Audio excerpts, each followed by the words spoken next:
Let's try this again, right? Looks like we've got a stable internet connection. We have stopped moving. I'll give you a live look. This is... Hold on. Of course, see? I didn't do this beforehand. There we go. All right, so there's a live look outside from our Weather Lab camera, and we are stopped. We are at our meeting point where we are going to, in just a little while, caravan over onto the Space Force base. But while we're here, of course, we are going to be monitoring the weather and bringing you live coverage. With that said, let's take a live look over to see what's doing from our NASA feed. And what they're doing is they're just kind of cycling through their cameras to see what's doing on the craft. They've been working on fueling issues, and certainly those are big concerns. Those are big question marks. So we're going to be monitoring that, plus our beautiful weather. But let's take a pause from the launch stuff, because it is a holiday weekend after all. So let's chat a little bit about what to expect if you're making plans this holiday weekend. Bada bing, bada bing. Okay. All right, so there's our Labor Day weekend forecast. I'll bring it full for you. There we go. All right. There's your Labor Day weekend forecast. For today, a 50% coverage of showers and thunder showers. There's going to be plenty of rain around, certainly in the afternoon. But the good news for us launch junkies is that it should be inland. It should behave itself, at least a decent period. We'll get a couple of popcorn showers along the shoreline, then it all moves inland. Tomorrow, an even lower coverage of stormy weather at about a 40% coverage, and then continuing that into Monday. So Labor Day itself, we know that it is the unofficial start of summer, and very much is going to be living up to its name. Let's chat a little bit about the tropics at 8:24. We've got two named storms out there. The first one was Hurricane Danielle. It is now Tropical Storm Danielle. It weakened just a little bit. It has been sitting still. Maximum sustained winds are at 70, so it is a high-end tropical storm for sure. There's a look at the satellite data on it. Moving at 1 mile an hour. It's just kind of, the problem is it's starting to upwell, but as soon as it moves, we think that it'll be able to start getting a little more strength. Here's a look at the forecast from the National Hurricane Center. Kind of bringing it back to Category 1 hurricane strength and keeping it off the shoreline there of the Canadian Maritimes. Eventually, though, it will run out of that energy because it's going to get into some cooler waters. So there's that. Elsewhere, we are watching newly upgraded, as of 11 o'clock last night, Tropical Storm Earl. Maximum sustained winds there are at 40 miles an hour. Hurricane Hunter recon aircraft has been inside and has been investigating it. And finding winds sustained at tropical storm strength. Here's the forecast from the National Hurricane Center. I do want to point out, though, this storm is expected to recurve, but some of the European ensemble products have kind of hinted at some interesting doohickeys in the North Atlantic. Possible recurvature, kind of getting a little closer to the Canadian Maritimes, Nova Scotia, that area. So that'll be an interesting setup to watch, looking way down the road. But for us, the good news, it is not a threat to us. It is not going to impact us whatsoever. So let's take a look and see. Give me a few seconds. Of course, I didn't prep this before. Give me a few seconds here, and I'll dial up the tropical models, see what we can see. Move you over. Yes, sign in. You over. Open you. Tropics. Okay. All right. Here's the raw tropical models. And we'll hit the basin. Do that. Do that. All right. Can you see? Very good. Okay. All right. Let's do this. That button. Too much going on here. There we go. All right, so let's roll through time. So this is the GFS, and everything's recurving, behaving, staying away from us. Very good, very good. Some Fujiwara action there in the North Atlantic, and then there's Earl kind of catching up. A little something else in the open waters. Yeah, all right, so GFS is fine. But look at that, interestingly enough, around September 15th, 16th, along an old front, perhaps trying to bubble up something. I also think that maybe the GFS just doing GFS stuff and trying to develop stuff when there's no stuff. That's a possibility. All right, let's roll through and see what's doing here on the European. Doing that, yep, that recurve thing. Trying to bring it a little closer perhaps to Bermuda. Cycling, yeah. All right, so for now, all is good.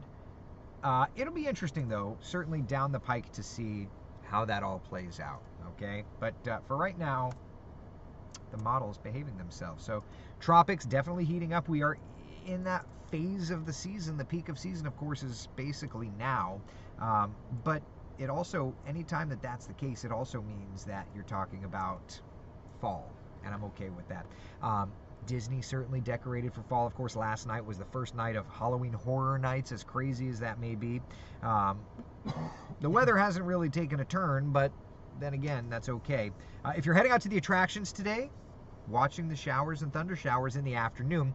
But again, the good news is that moves away from the Cape. So let me do this. Let's take a look at Futurecast, and let's just see what Futurecast looks like for later on, for the launch time. Okay, so here we are now, and there are some showers around.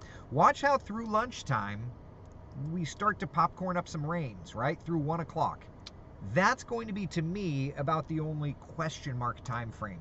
Then it all starts to move inland. By 2:30, those rains should be in and away from the launch 10-mile clear zone. And if not there, through launch time, there's 4:30, the backside of the launch window. We should be looking okay. All right, let's see some of your questions here. Cones are still here. Oh, yeah. GFS always trying to start something. It's true, man. Like, seriously. Right? Let's see here. Unofficial end of summer, not start. Did I say it wrong? Oh, gravy. Labor Day is the unofficial end of summer, not start. Did I say unofficial start? What an idiot. It's because I'm trying to do too many things at once. Can we not see Futurecast for the state? Sure you can. I'm just focusing on this for now. Yeah, I'll pop that up for you. All right, Futurecast for the whole area. So here we go. You can very clearly see the rains up north of town, right? That's where that is. We'll put that into motion, and I'll bring it full for you. Okay, through 12:30. There's those showers starting up, that east coast sea breeze starting up and then moving inland. And there's 4:30 inland afternoon showers and thunder showers, everything hanging out and pushing off to the west. There's 6:30, those storms around 7, 8 o'clock, kind of the same idea. All right, so I think, you know, overall, when we look at this picture for today, the best coverage of those showers and storms is going to be inland and off to the west. Better weather for us across the coastline, which is good for a launch for today. All right. Brian, is it going to be really cloudy for the launch, thus not able to see it? There's definitely going to be some clouds. Yeah, I mean, if I'm honest, there's definitely going to be some clouds, and that is of concern. But I can promise you, we're going to be streaming the launch live for you. So if nothing else, you'll be able to watch it on all the social channels. Do want to do a quick update, though. 6% liquid hydrogen filled, 47% liquid oxygen filled. So they're running on time. Everything continues to look good in terms of the fueling of the core stage. And once that's done, then we're going to start tanking the second stage. And of course, it's the second stage that takes this rocket from Earth orbit and then brings it to lunar orbit. So let's talk a little bit about SLS and what's ahead for this rocket, okay? If you're familiar with it, then great. We're going to talk a little nerddom. If you're not familiar with it, then let's nerd out. First off, SLS is a part of a broad scale of things. So what you're looking at there on the left, that is SLS Block 1, which is this rocket. It stands 322 feet tall, okay? The idea is to push the craft, the SLS vehicle, the interstage, and the Orion capsule to its limits. It is an uncrewed mission. The reason? They want to push it to its limits, and they would be taking risks on this mission that they would not be taking on a crewed mission. The burden of... Now, I have to figure out the best way to explain this. I was listening to some mission managers and some launch controls, and they run risk analysis, okay? They have to have a risk analysis at 1 out of 120 chance of losing the craft. Anything more than that, and it's no-go. And so this mission is at somewhere like 1 in 127 that they could lose the craft. Eastern Time. Okay? T-minus So, 5 hours and 15 let's minutes. listen in. And counting here at the Kennedy Space Center, getting an update from the LHY team. They're currently discussing some problem solving.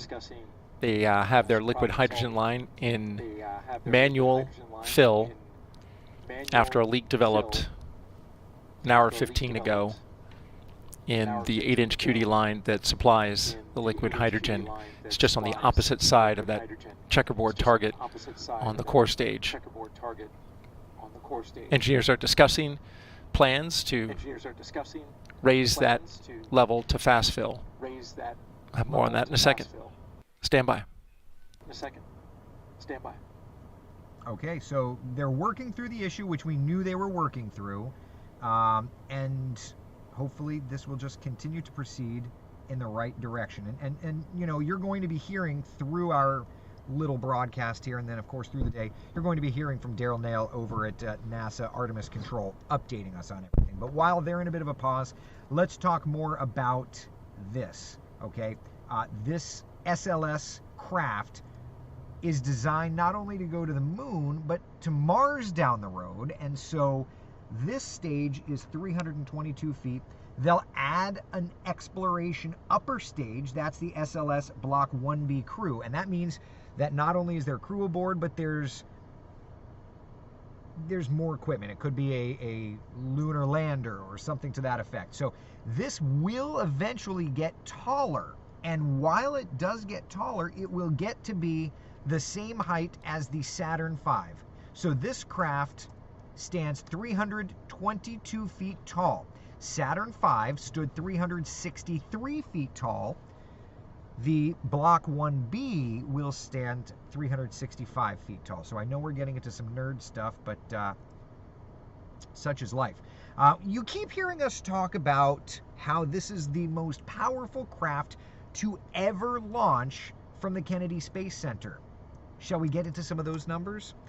The thrust at sea level on SLS, the show we're hoping to see today, 8.8 million pounds of thrust.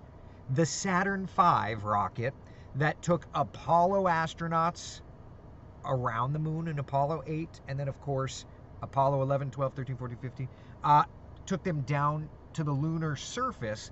That vehicle, the most powerful in its day, 7.6 million pounds of thrust.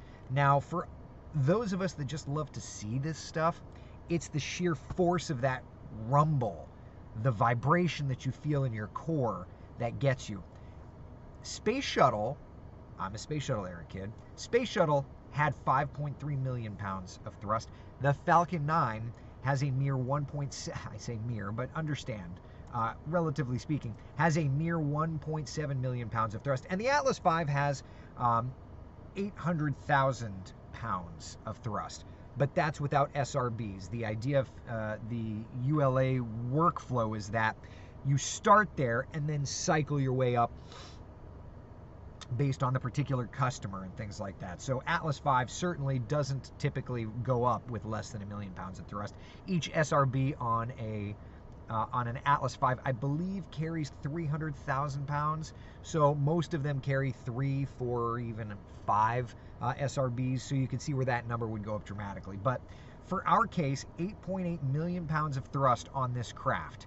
Now, it is not the most powerful launch system ever created. Okay? The Russians had the is it the MU-1 or the M1? That system put out 10 million pounds of thrust. They attempted it 4 times, never successfully got it to orbit. Okay?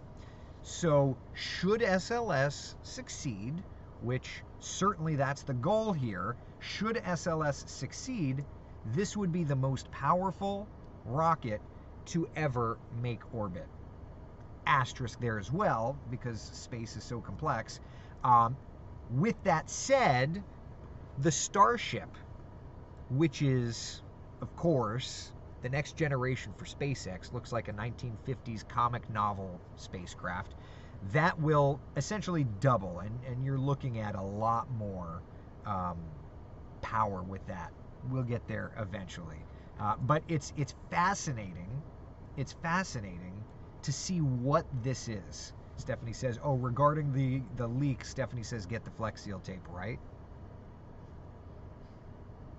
You can put that on airplanes, but when it comes to space, you've got to get it right. Tim says, love the nerd stuff. Very good. What rocket did they use to send up the moon buggy? Yeah, so that was the Saturn V at 7.6 million pounds of thrust. So the show that we're going to be getting today, and that's kind of the just the coolest part of this, the show that we're going to be getting today, and as we take a look live back on the NASA feed, you're seeing some venting on the core stage, as of course they're continuing to fuel and fuel and fuel that up. But the show that we're going to be getting today is going to be not only unlike anything shuttle era kids have seen, or most nerds that don't go back to being, adolescents in the 1960s and 1970s. This is going to be the most incredible launch of generation. But even when you consider those that were here watching the Apollo missions, this is 15% more power than that. It's a remarkable system that they've put together here. Becky says, I love all of this. Our local news coverage in West Palm is non-existent. I would just say that they may not be covering it quite in depth because it's not local, but I could tell you that meteorologist Glenn Glazer and our friends at WPBF will be here. They're going to be right next to us, which reminds me, by the way, when PBF gets here, we'll probably swing around. Just if they're not right behind us, we'll just swing around so that we're right next to them. Okay. The positioning in this line doesn't matter. Gotcha. So, it's a causeway. So if we're a little further to the left or the right, as long as we don't have a bush or something blocking us, we're fine. Okay. Craig's asking, do you think if it launches there will be a sonic boom? So when you think about the sonic boom, that's on re-entry as things are breaking the sound barrier. In this case, the trajectory is heading east, so it won't be a sonic boom necessarily, but there may be a roar. So let's talk about the mission profile, right? So the big show in town here for us, of course, is that liftoff from 39B. Man, is that going to be a cool show. But that's just the start of this mission. From there, and depending on exactly where in the 2-hour window is, this may be a little north of east or a little south of east. But the overall idea is that it's heading east and it enters into an Earth orbit. Once it lifts off, the craft will perform what's known as a perigee raise maneuver. That perigee raise maneuver ensures that the SLS system gets into its proper Earth orbit. Once it does, it starts performing systems checks, makes sure that everything is good. And that's where ISS-bound Falcon 9 and Dragon capsule crews, or even back to the space shuttle, that's where that ended. Once you established your Earth orbit, you were good, you were done. But that's just step one. And that's why, that's why this is such a big deal, because this is not a craft going into low Earth orbit. When you think about what's happening in space, the commercial space program essentially is NASA's way of saying, ULA and Boeing on the Starliner capsule, SpaceX, Falcon 9, and Crew Dragon, you guys now handle low Earth orbit. You guys handle ISS. We're going deep. We're going further. So Artemis 1, of course, is that big first step. So once it gets into Earth orbit, the plan is to do one orbit around the Earth. Of course, you're traveling 22,500 miles per hour. One orbit. Perform those systems checks. Make sure it's ready to go. The next phase is something that a crew capsule has not done since the 1970s. 70s. 80s, 90s, 2000s, 2010s, 2020s. You're talking 50 years. It's been 50 years since a crew capsule, granted it's an unmanned crew capsule this time, but it's been 50 years since a crew capsule has performed a translunar injection burn. After that one orbit, assuming all systems are good, okay, assuming all systems are good, the translunar injection burn fires, and it brings the Orion capsule and the service module built overseas by the European Space Agency. It brings that out of Earth orbit, and it begins that several-day trip to the moon. Did you know, while it's heading to the moon, though, it will be ejecting 10 CubeSats along the way, which I think is fascinating. Even an unmanned mission testing the craft, NASA says, what else can we throw on this thing? What else can we do here? Now, I didn't make a fancy graphic board for it, but the payload on board this spacecraft is able to be greater to the moon than the space shuttle was able to bring to low Earth orbit. So that gives you an idea of not only the power, but the capability of the SLS system, okay? So 10 CubeSats will be deployed along the way, research satellites, things like that. And CubeSats are very small. Think of like a briefcase size, okay? Then as it approaches lunar orbit, it performs an outbound trajectory burn. And what that does is that just fine-tunes the razor-thin barrier to get into the correct orbit. It's going to do one quick loop around the moon, performing what's known as an outbound powered flyby. The idea is it enters into lunar orbit, uses that subtle but gravitational pull from the moon, gets it around, slingshots around the moon, and then performs another burn. After it gets within 60 nautical miles of the lunar surface, performs another burn called a lunar orbit insertion. That then puts it into its intended orbit, which is unique. It's called a distant retrograde orbit. This is another history maker. And I know we're talking nerdy, and we'll take questions here in a minute. But this is nerdy stuff. I'm trying to explain it as best I can. So if I'm getting too in the weeds, just ask me the question later. But it will enter into a distant retrograde orbit. It will take days and days and days and days and days to complete this. Okay? It will take the craft 38,000 nautical miles behind the lunar surface. Now, why is that of note? Because the furthest crew capsule ever on the backside of the moon was actually Apollo 13. They had never landed, so they had to readjust all their trajectories. I believe that was 20 or 25,000 nautical miles. I'm not positive on it, so don't quote me. That's just rough memory. I could be completely wrong. But at any rate, this is a very, very distant orbit. And they're doing that with purpose because the overall idea is testing systems to be able to eventually make a space station in lunar orbit, to be able to test crew living and working not just in low Earth orbit like the International Space Station, but in deep space outside of Earth's orbit. So that's why this is a particularly unique mission and a very difficult one at that. But again, being that it's unmanned, let's push it to the boundaries and let's see how it plays. After it performs that distant retrograde orbit, it then comes back to the moon, performs a powered flyby, slingshots around the moon, does one Quarter till 8 a.m. here at the Kennedy Space Center in Florida. You're looking at the venting of gaseous oxygen from the core stage tank midway up the rocket. That's a good sign right there. The liquid oxygen, currently at 56% filled, is going well. Over on the liquid hydrogen side, teams are working to fix a hydrogen leak on the flow there, and they have got the launch director to sign off on a troubleshooting plan, and here's what it is. They are going to do a stop flow on the liquid hydrogen side. They're going to close the vehicle fill and drain valve to keep and protect the hardware. And then they're going to bring up pressure on the ground transfer line with helium in an attempt to reseat a QD where the leak is. That QD, it's a quick disconnect. It's on the supply side. If we go down to the engine shot, that's the location where it is.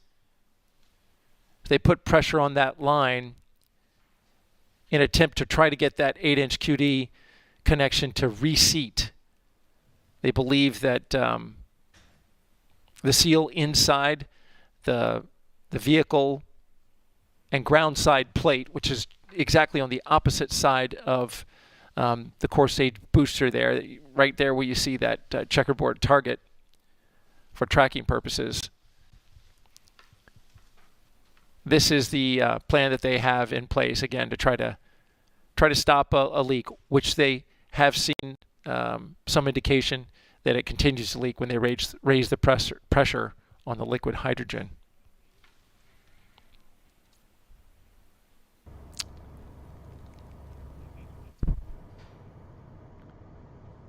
Okay. All right. So stand by. Continuing to work the issue. Stand by. Okay. So continuing to work the issue regarding the quick disconnect. So a little bit of a fuel leak. Now, why would a fuel leak be a concern?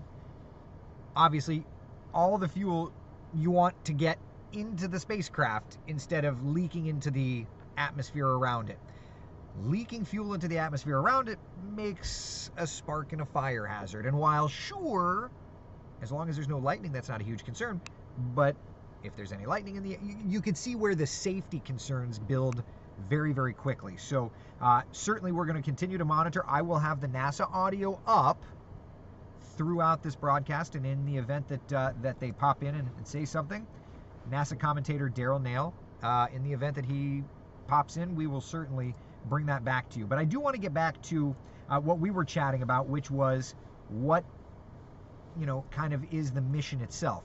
So after the vehicle gets back and does a quick flyby of the moon in a much closer orbit, it then comes back to the planet Earth, does essentially an orbit around, starts to decelerate.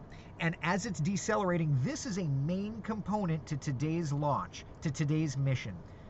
Yes, getting to the moon, yada, yada, yada. These are all major components. But it's testing that heat shield, okay?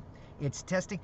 The heat shield has to, of course, sustain 5,000 plus degrees Fahrenheit. I mean, it's the most pivotal of pivotal on the craft itself.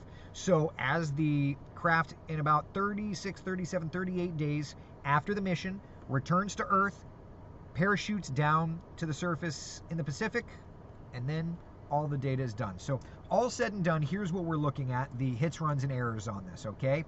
Interestingly enough, and I'm a nerd, so I love these facts, they're looking at 37, 38 days. Now, it is down just a little bit from the initial 42-day mission, but you kind of have to work with launch windows and see how that plays out. But the overall idea, 1.3 million mile traveling and splashing down around Hydrogen October team 10th. updating So, the NASA test director that they are go to proceed with the raising the pressure to reseat that hydrogen supply line QD. okay, so that's great news. So far, things are checking out the way that they want, and that means that we are moving forward in this troubleshooting process. Okay, QD is a disconnect. So again, it's about fueling the rocket. That is so critical, and that's why, the process doesn't just go at 2:17 this afternoon. It is such a delicate balance of things, and that's why we certainly have to watch this closely. And of course, you're looking live at cameras coming in to us from our friends over at NASA. Okay, I did see somebody ask about shuttle era. Are they reusing equipment from the shuttle era? And interestingly enough, the answer is yes. Take a look. The 4 main engines on well, actually, we can even go before that. Let's just get into the 2 SRBs, solid rocket boosters. Once this thing goes up, okay, 75% of its initial thrust will be generated by those 2 solid rocket boosters, just like the space shuttle. And just like the space shuttle, you'll notice a process in liftoff. So when you think of SpaceX, 3, 2, 1, main engine start liftoff. That's it, go. There's no solid rocket boosters, okay? But with the space shuttle, with ULA, when they're using SRBs, and with this rocket, the SLS, solid rocket boosters are like sterno. You've got that fuel in there. Once you light the spark, it's go time. This is much hotter than sterno, so you can't just stop it. But once you light that spark, you got 2 minutes of explosion action out the bottom of it. So you need to make sure you are go for launch. And essentially they say launch commit, right? So the way that this works is the first like 6 seconds, T-minus 6 seconds, they will fire the 4 RS-25 main engines on SLS, just like they did with the space shuttle.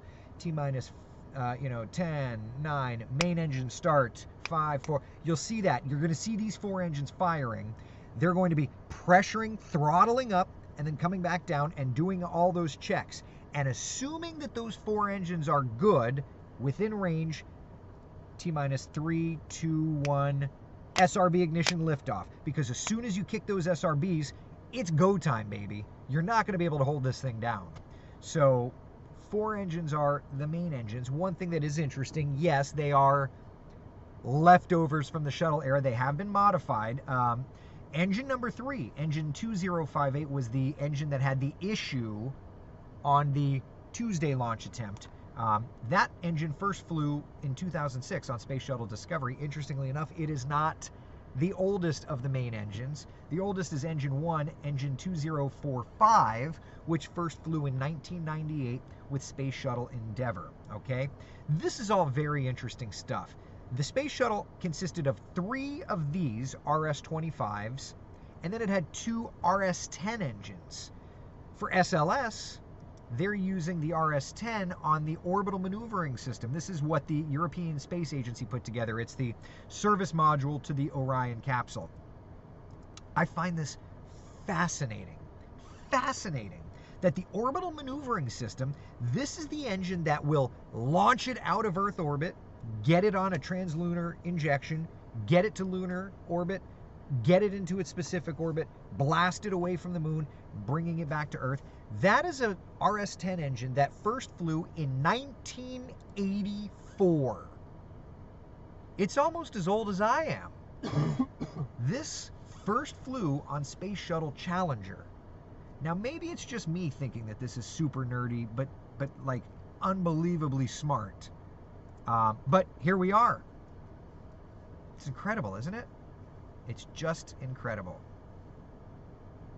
Just incredible. And of course, for liftoff, these do look like shuttle era. The shuttle had 4-stage solid rocket boosters. The SLS has 5-stage. So leftovers, sure, but they've added that 5th stage. Unlike the Space Shuttle program, though, the SRBs during the Space Shuttle program had parachutes landed.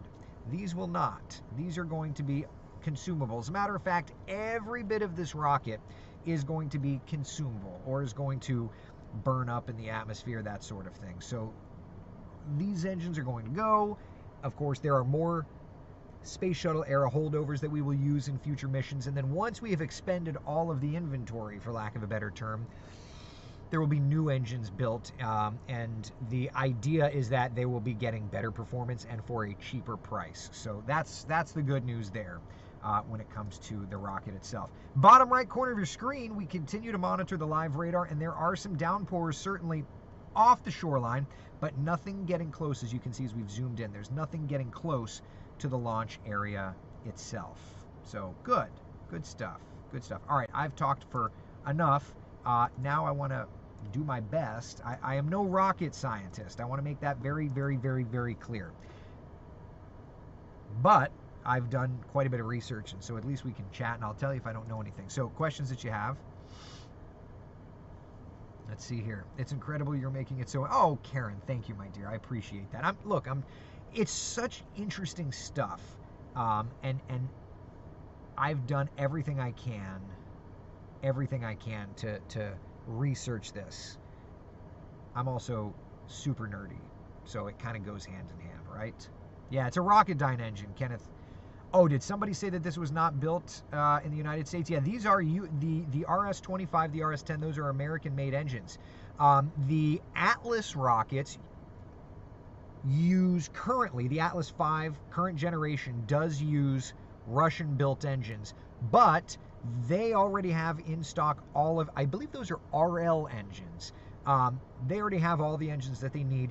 And going ahead to the Vulcan Centaur, the next generation, those will be American-built engines. Okay?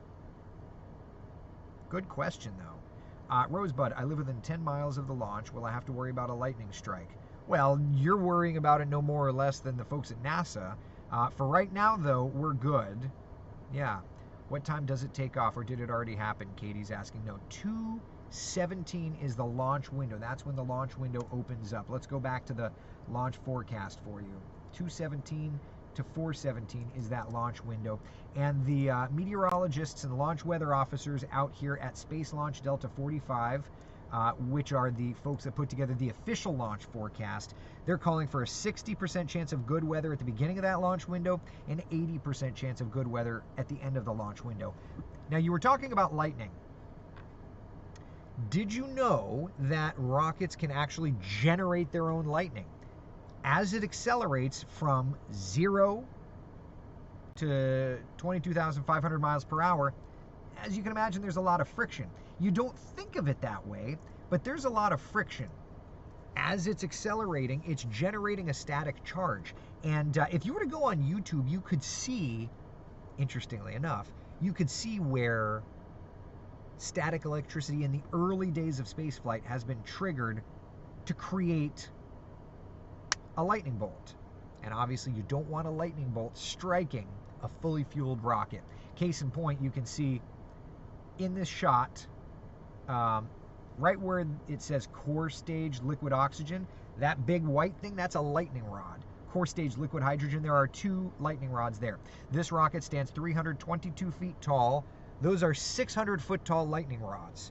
So the idea is that it doesn't get struck. So you don't want to go through all that trouble while it's not fueled, then rocket it up into, to orbit and have it struck with fully fueled conditions. So, yeah, I think NASA's very concerned with lightning strikes, certainly as well. Yeah, Bethany says nerds for the win. Oh yeah, you can see some of these engines being tested on the John Stennis. Yeah, that's where they tested them, was the Stennis. Was Stennis out there. Becca, it's so exciting to watch history being made. Thank you for streaming this. Of course, Becca, thank you for watching. And certainly not only are we going to be streaming the launch itself, but we're going to be covering it live. Special coverage on WESH 2 starting at 1:30 this afternoon. So yeah. All right. So far, so good. We are seeing venting. We are hearing of no issues. If I miss anyone commenting today, I've been in full NASA mode since 4 a.m. Oh yeah, for sure. Yeah, Kenneth, it's funny, I saw you post when we were waking up and on our way in as well. Oh, excuse me. So we are about an hour away from our convoy to our site to get to our vantage point on the Cape Canaveral Space Force Station. But from our vantage point, just so that you can see what's going on, we are parked getting ready to convoy on. But look at that shot. I mean, on the left, that's a live look from our camera here on the lab. It's beautiful. It is beautiful outside. Just beautiful. Partly cloudy skies, gorgeous weather.